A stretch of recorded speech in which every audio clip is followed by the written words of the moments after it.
We're back here in the zone, and time now for our latest edition of Politics Gone Wild. Last night was the third Republican presidential debate of the 2024 election cycle. 5 candidates faced off with, of course, one very notable absence. Republican strategist Jennifer Stefano joining us live now with more on what happened last night. Yeah, not a lot of people too excited about these debates, at least not what the numbers reflect, and it could be because of that prominent absence. Yes, of course, who's not there is always going to dominate the headlines the next day and be front and center on people's minds. But it was actually a very substantive policy debate and something that people really should consider watching, because without Trump there is a lot more discussion and in-depth discussion of the policies that are going to impact people's lives. So I think overall, the Republican debates are worth watching. And I think a lot of people would say that Vivek Ramaswamy and also Nikki Haley were probably two of the more prominent headliners following last night. And they really went at each other, which I think is to say that they're both vying probably for the same kind of voter. That's right. And I think Nikki Haley clearly won the debate last night. She was the heaviest on substance and policy. And, you know, she has something that nobody else on stage really has, which is that foreign policy credentials. And as we continue to see Ukraine and Israel and the wars continue to unfold and problems with China happen, Nikki Haley's experience here and her policy chops on foreign policy are going to matter more and more.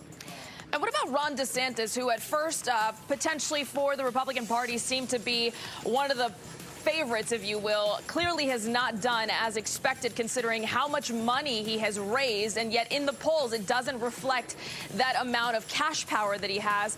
We're going on to the caucuses. We're looking at Iowa. We're looking at New Hampshire. Can he pull this off? Can he win at least one of the first ones? Hey, look, this is the Republican primary in America in 2023. I think anything could happen. I think Ron DeSantis needs to focus on his record as the governor of Florida and not the record the media talks about. He needs to talk about the enormous tax cuts that he made, the fiscal opportunities that he brought to the state, the job creation. He's not talking about any of that. He's getting too caught up on talking points and not focused enough on the good policy that he oversaw as governor. We have Christie, Tim Scott also on the stage yesterday. Obviously, to get on that stage, you need at least 1% of the vote or support to get up on the debate stage. They are polling lower amongst those nominees, or at least potential nominees running for it.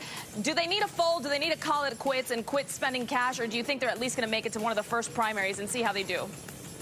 I think they're going to make it to the first primary, and I'll tell you, I think especially Christie adds an important weight to the entire debate stage, and the way he does it is because he doesn't pull his punches when it comes to President Trump and how he views him as negative, and he's the one saying to the Republican Party, you have to move on. Now, whether you do or don't disagree with that, the fact that it's even being said by a candidate on stage can possibly shift the dynamic. And you'll notice Trump isn't swinging back at that. So it's something interesting to watch, and it just adds a different tenure to the debates that I think make them interesting. Jennifer, before we go, we got 30 seconds. If tomorrow were the end of the Republican primary stage, if you will, Donald Trump would likely be the nominee. You've got someone like Robert Kennedy Jr., who is running as an independent, pulling from that Republican vote. How does that hurt or help Mr. Trump? You know what? I'm terrible with predictions, especially about the future, but I'm going to say that I don't think Bobby Kennedy is going to be the factor everyone thinks he's going to be, and I think he could do more to hurt Biden because people really are searching for an alternative there, and they're starting to say it out loud, right? You have people like Axelrod speaking up about this, that Biden about. You sort of have Gavin Newsom running a shadow campaign against the president of his own party. I actually think Bobby Kennedy could do more damage to the Democrats. Okay, well, wait and see. Jennifer Stefano with us tonight, Republican strategist here on the DMV Zone. We're taking a quick break. When we come back, the Hollywood strike is finally over. We're checking in with our Kevin McCarthy. Stay with us.